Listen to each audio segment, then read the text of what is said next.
Welcome back. The show is Wake Up Salone here on AYV Television on Channel 43, on DSTV, Channel 399, on Radio FM 101.7.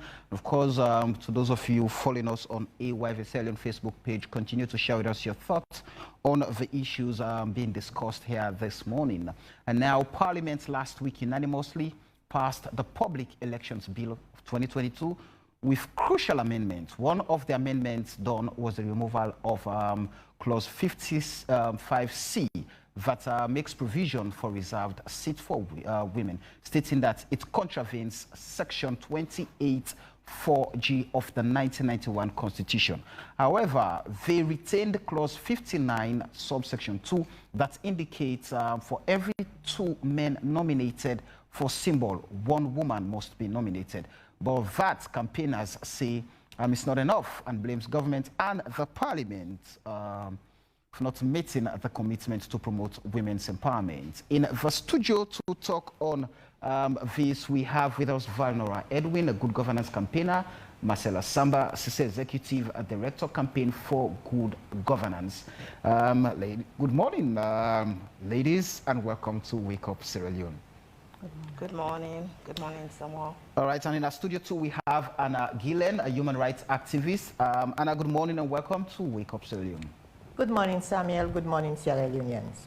It's quite tough how I'm going to navigate my way amongst three powerful women this morning in the studio, but I'm on your side in this conversation, just so you take it easy on me. But let me quickly ask you, Marcella, because I saw, you saying that, this has been years of work. You've campaigned for this, and I could still go back when the Gender Empowerment Bill was sent to Parliament. I had a conversation with Honorable Bernadette Lai that, they had done that, but Parliament kicked it out. It was not for, and again, it's gone there, and there is no prospect that Parliament is going to get that done. And the Public Elections Bill went to Parliament, which would have helped to actually create a path that would lead to women's empowerment and inclusion. But we've seen that particular clause taken out. And the defense Parliament or members of Parliament have put forward is that, it was too ambiguous. It was not specifically targeting women that were reserving 30% safe seat. But I asked the question, you had the power to go back and bring a constitutional amendment and, of course, rewrite the words to actually suit what you guys were looking for. Where does this put you right now? So, to be honest with you, we are better off than we were.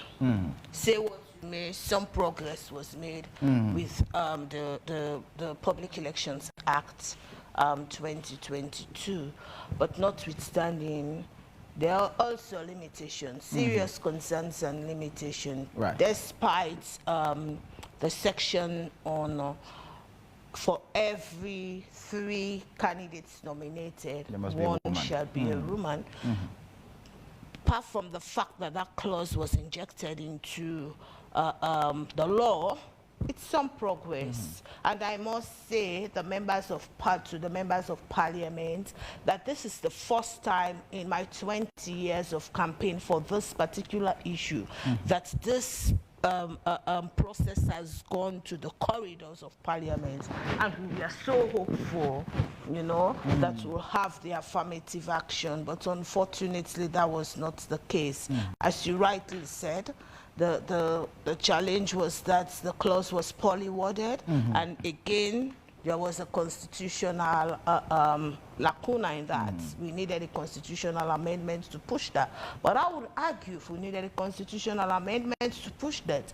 And the lead political parties have reviewed their party constitutions quite recently with very progressive clauses and provisions for women's empowerment and inclusion. So in line with the public will, people have been calling for this every quarters. Even the members of Parliament are in agreement that it's now time that we ensure women's representation is critical. But unfortunately, we did not have the full quality of what we expected with the affirmative action. Going back by what the members of Parliament that I engaged put forward as a defense, that it was, I mean, it has to do with amending the constitution. But there were two constitutional amendments in the very public elections bill that, I mean, they brought constitutional instruments to amend. So is it deliberate on the part of Parliament, looking at the trend? I mean, the gender empowerment bill that Honorable Bernadette Lai and others pioneered was kicked out, it was never passed, and now, I mean, another has been sent to Parliament. In fact, it's somebody was telling me the other day, the Doswedon Boku on top that they don't understand. And now the elections bill that would have given at least some light to women. I mean, is this deliberate that, I mean, the male-dominated Parliament is not willing to actually let women come in? I think it's about interest. You know, when we're in a patriarchal and cultural society where we've not understood the value of what the majority of women are in the majority, and the majority of citizens want. Right. If we do not understand it, then it becomes a problem. And secondly, if we do not realize that we are no longer talking about rights, and participation, but we're talking about development. So all of these things come into play, and if we do not understand it in that perspective, we cannot continue to make laws in 2002 and 22, yes. And then we have issues with regards to women's inclusion and participation. Even if we're not making a law on political representation, all laws that we make in 2022 must be gender sensitive, because we now know that in the face of development, you cannot leave women and girls out.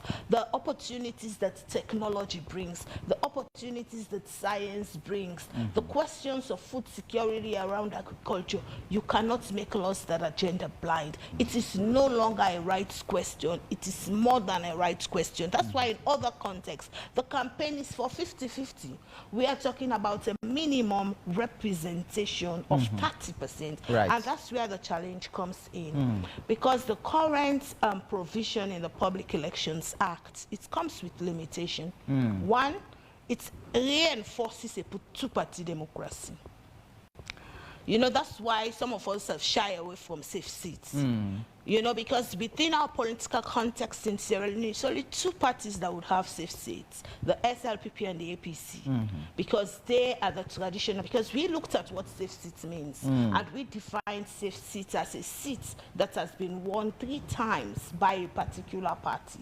You know, then some amount of consolidation and hegemony has taken place in that, and we have 17 political parties. So safe seats would only reinforce 2 political parties, and women are not an homogeneous group.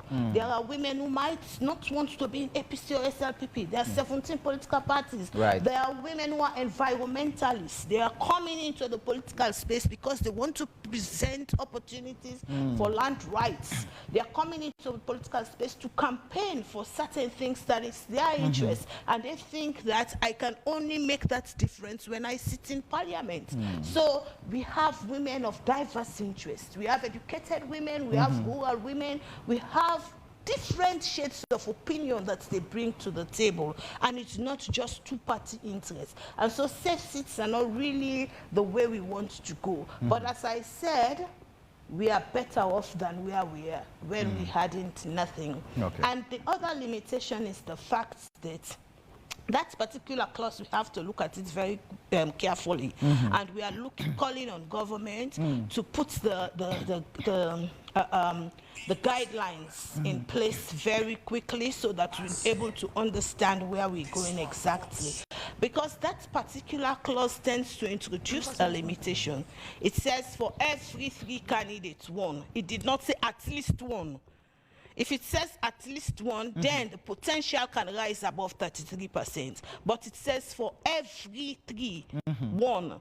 Is it a ceiling that has been introduced, or we can have more than 33% at every given point? That needs to be clarified through a regulation. And I think these are some of the questions that we need to ask. So despite we're talking about the introduction of the clause of 1 woman among 3, then it's important we also look at the regulations that goes with it. All right, Valnora, let me hear your precursory remark on the removal of the safe seat from the Public Elections Bill. I think it's very disappointing And we've been in this space since I have been in this space for the last 22 years. We have made the discussion about women's empowerment issues. And so if we're in the 21st century, 61 years after independence, I don't think we should have this sort of tokenistic provisions. The excuse about the constitutional process is deliberate, and as you rightly said, it appears there is some cherry picking about what they would need that is suitable for a minority few, and what is needed for the greater good has been left out. The Justice Cowan Constitutional Review was submitted in 2016. Right. We had a white paper in 2017 that more or less annulled all the hard work and resources that had gone into that. We had another white paper in 2021. And since 2016 to 2022, why couldn't we have a referendum? Instead, we are cherry-picking few things and that seems suitable and comfortable and leaving this out. So the excuse, rightly so, it would go against the provision in the Constitution. So why haven't we had a referendum? For me, it's still a rights issue. You cannot expect your country to develop if the second half of the human race, they are men and women. God created men and women. And for years on end, and even those countries that's every, now you ask, is somebody here, they've all gone to those countries that they think has nice weather, they have trains, they have electricity, they have all these theme parks, and everyone wants to relax. Why are these countries where they are that we're all rushing to go to? It's because they have realized over time that we need to have women on board. And they have women on board not only within the political space, but across the board, within the private sector, in all sectors. That's why their countries have developed. They were just like us. They married off their girls at 15, 16. They didn't go to school much. You couldn't even walk on the streets if you were a young, unmarried woman. Even if you were a married woman, if you are not escorted. That was the era. But over time, they realized we need to get rid of this because they realized they had brilliant women, they had hardworking women, they had women who had wealth, and you needed them to step into the space to help the country develop. So in Sierra Leone, we're always making excuses when it comes to enacting laws and legislations and policies that would ensure we get women to that space that they need to be. So yes, we have like the land commission bill is there, the customary land bill. Of course, the jury bill has just been put aside. Again, it's a lack of commitment. You could easily do a referendum and you easily enact these legislations. Now there's all this conversation around the Public Elections Act. They have taken out positive or progressive provisions on the guise of the constitutional, and the jury bill has been forgotten.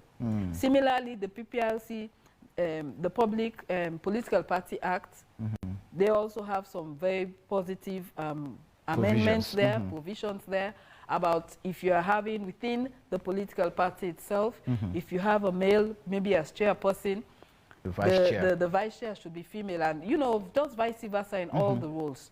We are not sure where that would end, and then there was, and even that is like equal. So it's not even making special provisions. But I'm sure we'll have that same conversation again, where they're not going to accept that, because yes, we live in a patriarchal society. This is about politics. It's about access to resources, to power, to influence, and the men are still the gatekeepers. Within parliament, you look at the entire hierarchy, the senior members, they're all men. You look within the political parties themselves, they're all men.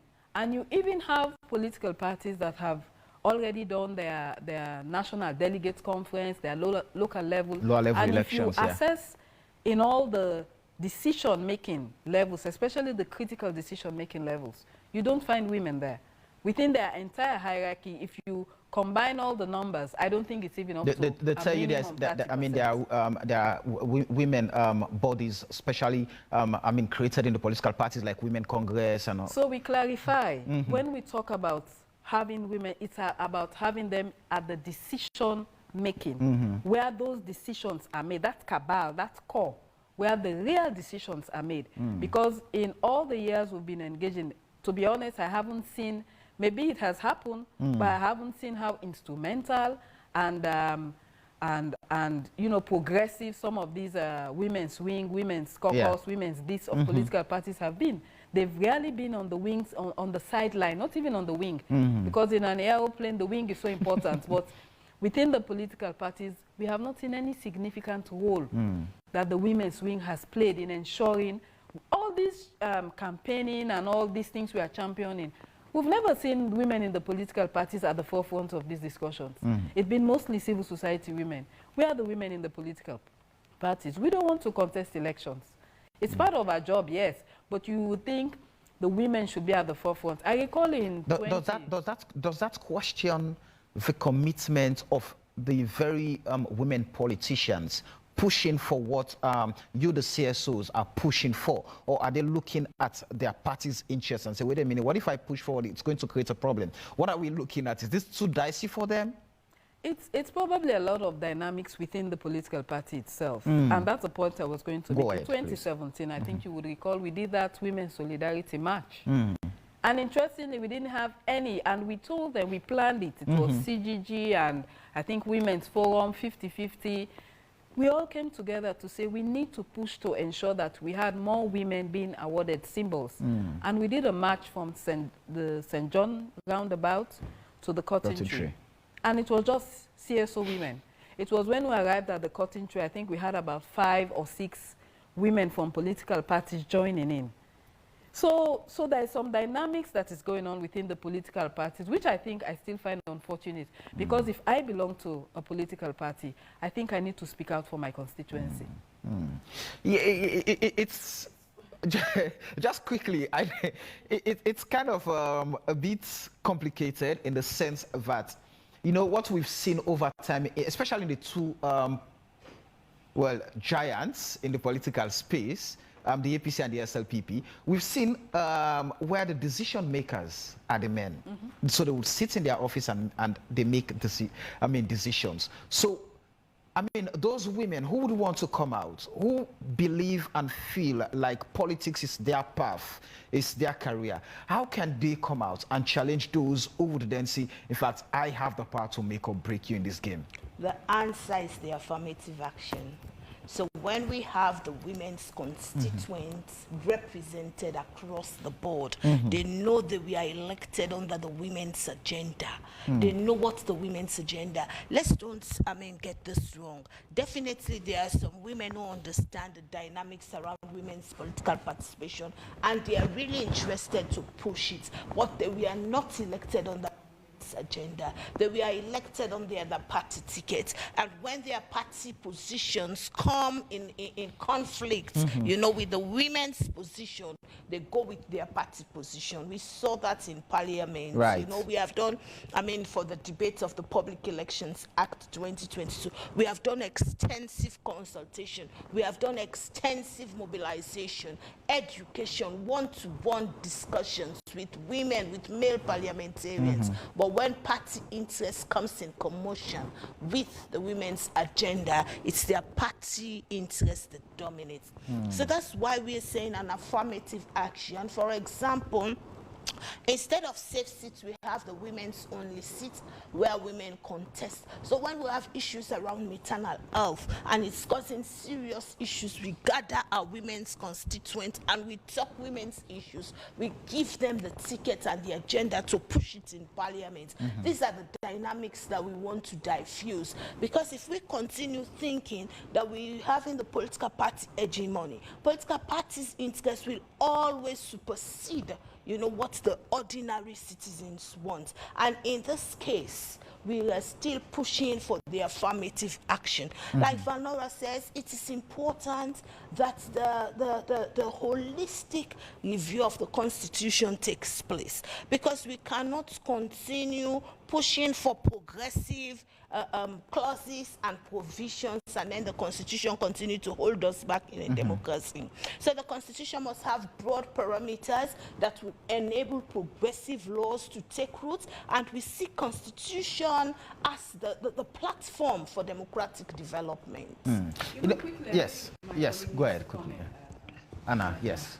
But the point when she mentioned about the political party dynamics, and we are aware of that. But then you might want to question, why do we have political parties? Because most times you find that the views, we have divergent views.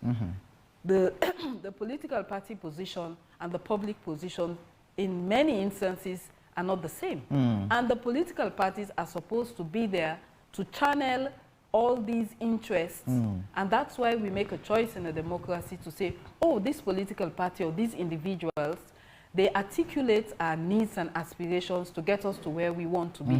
So if you are within, if I'm joining a political party, I need to identify with what they stand for. So you might want to even go further to question, what do these political parties really stand for? Because if you are there to bring together the interests, one of your interests should be women's empowerment. But that can only happen for a very few, because majority, what we do practice is the politics of inheritance.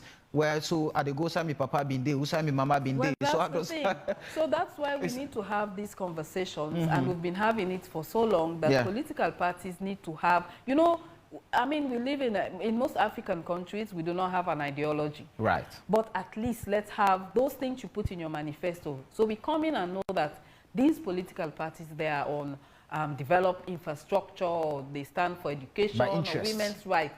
You should have certain things that you stand for, and that's how the public can gravitate towards you. So it's not this big, beautiful picture of your manifesto, but you should be able, if I want to speak about a particular political party, I know this is their interest area. This political party, mining is their interest area. Women's rights is their interest area.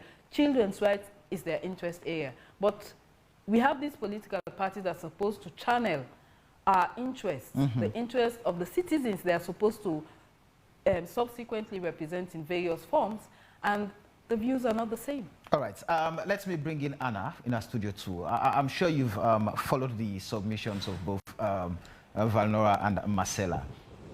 Parliament does not seem to have to look after, I mean, your community, the women. We've seen a pattern that, I mean, the laws that are being propagated for the protection, the promotion, and of course, participation of women in politics are being frowned at in a very, well, mild way by Parliament. I mean, what does this mean for women in general who would want to venture into politics? Thank you very much, Samuel. For me, I look at some of our members of Parliament that they are greedy and selfish, because we need to call things by their proper name. For so long, we have been asking for the 30%, minimum 30%. Up till now, we cannot have the minimum 30%. At times, I reflect my mind back when we look at what the TRC recommendation says. And when you look at all what the TRC says, when it comes to the issue of women, they ignore it. So for me, it's a concern. I think we need to make them, especially our members of Parliament, to understand that for too long, they have been depriving us for what belongs to us as women and also as development partner in governance. They are not even acknowledging us, what we are doing, what we continue to do. And this is totally unacceptable. When Valnora was talking about since 2016 and up to date, what's wrong? Why they should not bring the referendum? When we look at the issue of the GIWI policy, why should they be the PR into the GIWI policy? It's totally unaccepted. These are things, okay, I can stand if I want to stand as a member of Parliament. I can stand on the political party, or I can go independent candidate. But the issue here is about us as women. The men are jittery. They fear that the position they hold, because they have the money, they have everything, that we should not be, despite they have their money, but we can do more than what they are doing. We can do extremely well than them. But at times, they look at us as if we are not important in society. They will only call us when they want to clap and dance. That is the issue. And we said, no, enough is to the clap and dance. It's our time we be part and parcel to the governance process in Sierra Leone. Because when we look at the recommendation of the Peter Tucker recommendation, we look at the late Justice Cowan recommendation from the Constitutional Review, all of those things should have come together and give us what we want. But up till now, it's about rendering a lip service to women in this country. Now, when we look at what the Act is telling us about 2 men, 1 woman, for me, the political party has the agenda policy. How effective is this gender policy? How, despite the effective of the gender policy, what did the PPRC has to do? Because all of these things, I believe it's embedded in the Constitution that each political party must have a gender policy, and this gender policy must reflect women. And when it comes to position of women, you see the women, the men will hold them back, will behave as if everything belongs to them. They are centered. This is for me, is me and me alone. For me and myself alone, not anybody else. So these are the things we want some of our women who belongs to this political party to understand, that the advocacy that we are doing is for them, is not for us, because for us, we are not going to the politics. We are not going to parliament. We are not going to be a councillor. But we hold another position in society that we believe that women can develop.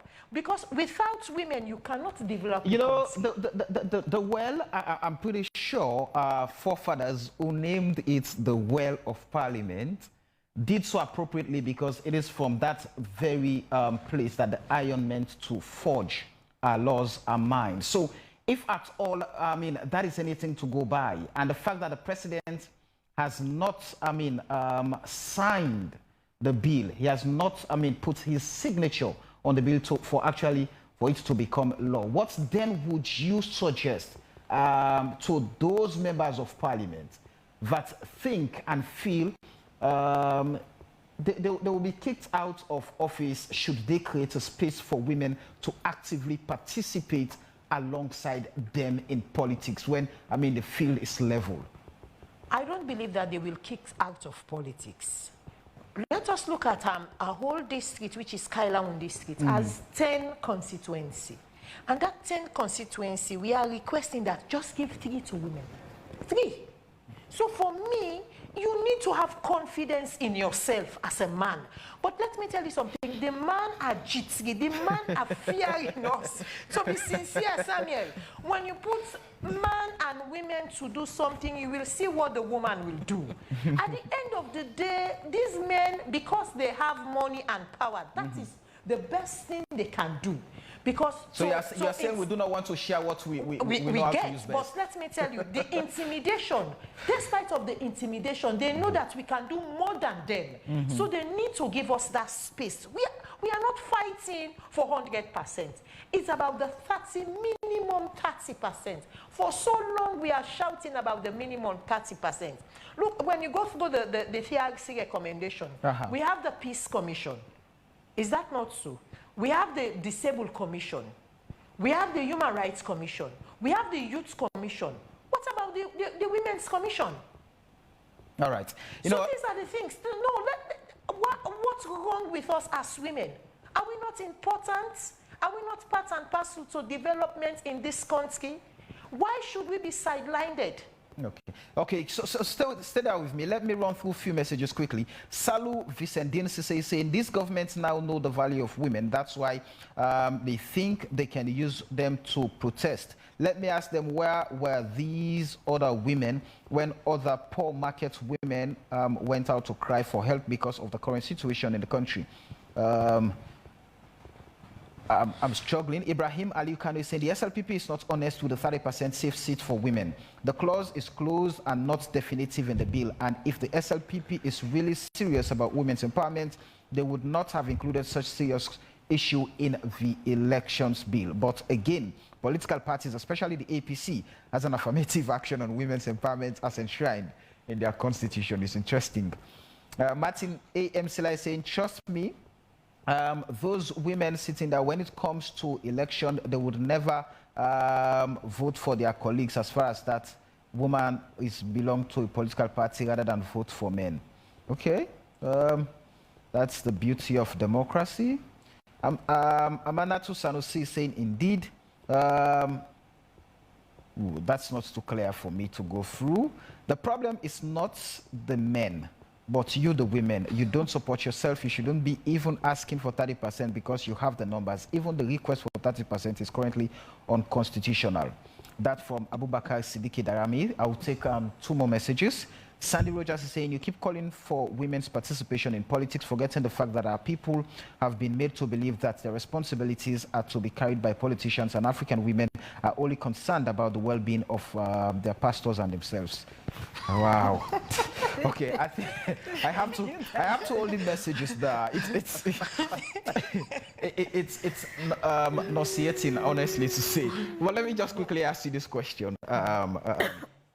Let me ask both of you this question. The fact that the president has not appended his signature on this bill, it means, there is still room for negotiation. What would be the model that we should devise now to actually get, because the president has come out that, he believes in women's participation, women's inclusion, women's empowerment, that, yes, under my leadership, we have given the first gender policy. The gender policy is there. We've crafted the gender empowerment bill. Is now with Parliament, so I am committed. So how would you hold him to those words and let him understand that we have to go back to Parliament and do what is necessary? So that was my very point of departure when I started this program this morning. Right. That yes, we are better off than where we are, but still we've not got the affirmative action of minimum 30% that we've been asking for. Right. So it's an opportunity, and I think His Excellency the President, when he was actually launching the white paper, I mentioned that aspect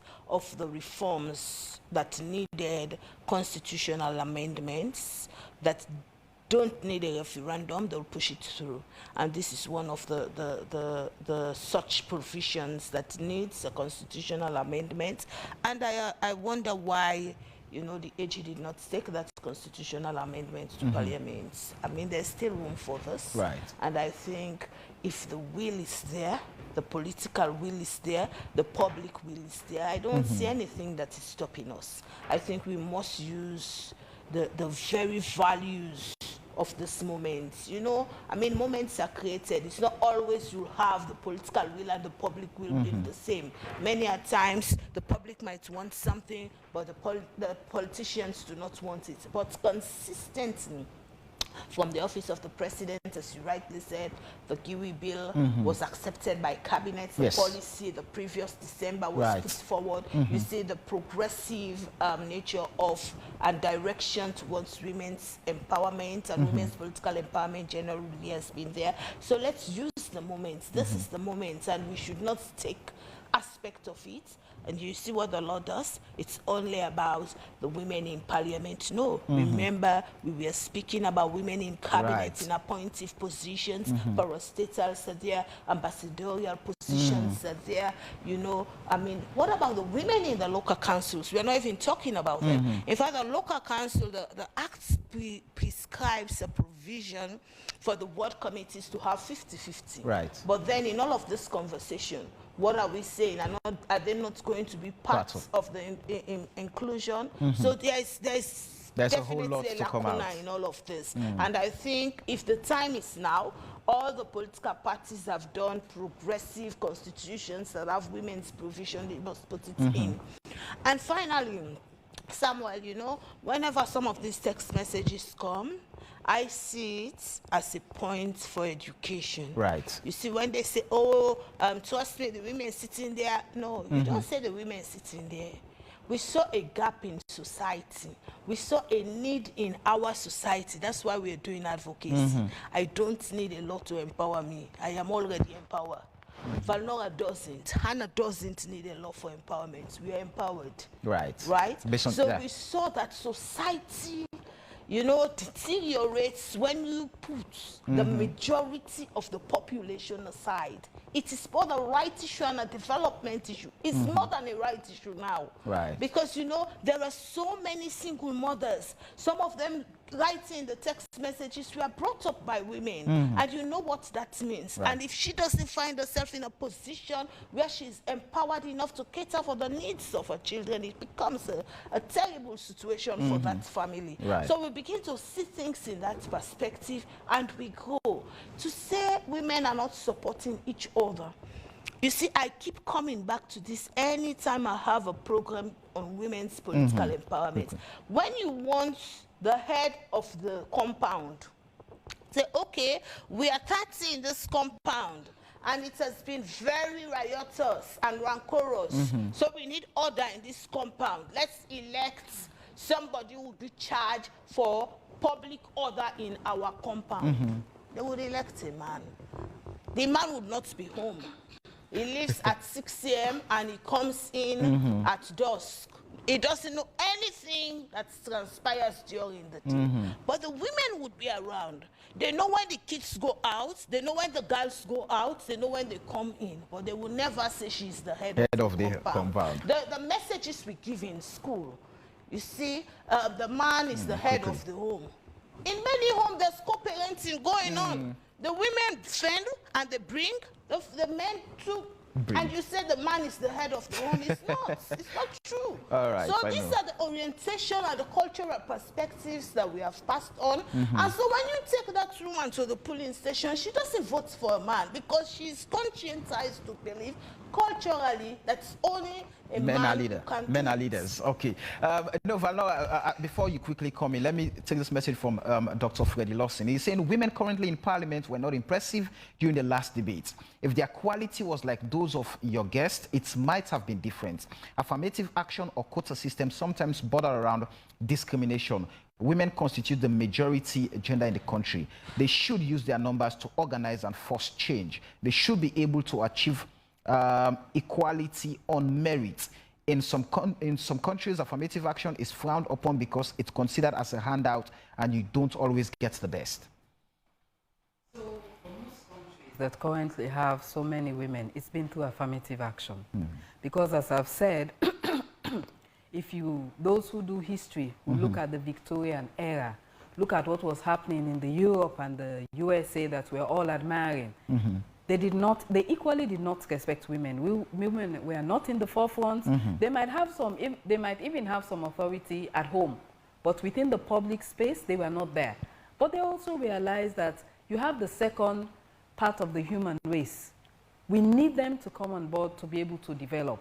And you see a lot of women in these decision-making spaces through affirmative action. So affirmative action is needed for a period of time to create that level of equity and equality. Because you cannot say we have equal space where you have your socialization has told you, I mean, even using the analogy Marcel has just given, since you were a boy, you've always been given that you should head this, you should head that. And the woman who might have been a girl much more intelligent than you were, was never given the opportunity. So when given that opportunity, they will not perform the way you would perform because you have been more exposed. So that's why you need all these measures in place to bring women up to that level. So affirmative action is needed. On some of the messages that were sent, I think when we both started, I said 22 years, she said 20. So we are not looking at a political party. We are looking at Sierra Leone's journey since we got into the space, because you have women like Zainab, Dr. Zainab Bangura, Auntie Nima, Dr. Nana, Madam Yasmin, Madam Justice Jebsina King, so many of them. The Auntie Nimata, they've been in this space even before we got into the space, talking and fighting for women's empowerment, women's inclusion, women's participation. So it's not about a political party.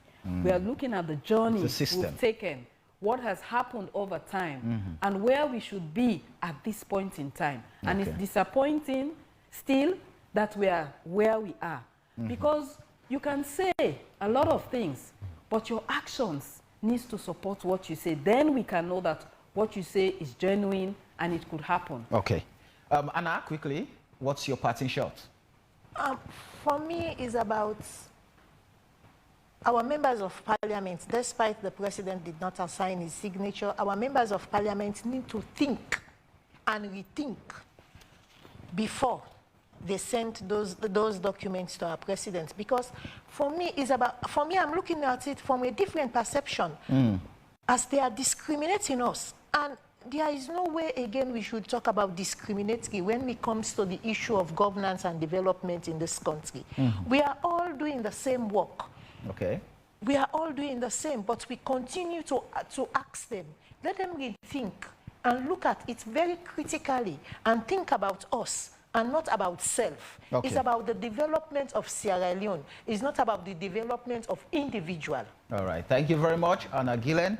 Thank you very much, Valnora Edwin. Thank you very much, Marcella Samba. It's been a pleasure. I have enjoyed this morning, the privilege of your time, ladies. But this is all time permits us to bring to you this morning. Many thanks to our sponsors, Gokel Commercial Bank and Chicken Town, for their support to the show. Before we go, a quick reminder of our quote, which says, this is quite a game, politics. There are no permanent enemies and no permanent friends, only permanent interests. And it comes from William Clay, an American politician. Till we meet again here tomorrow with more interesting topics. The show has been Wake Up Salone. My name is Samuel Weisbanger saying have a lovely day.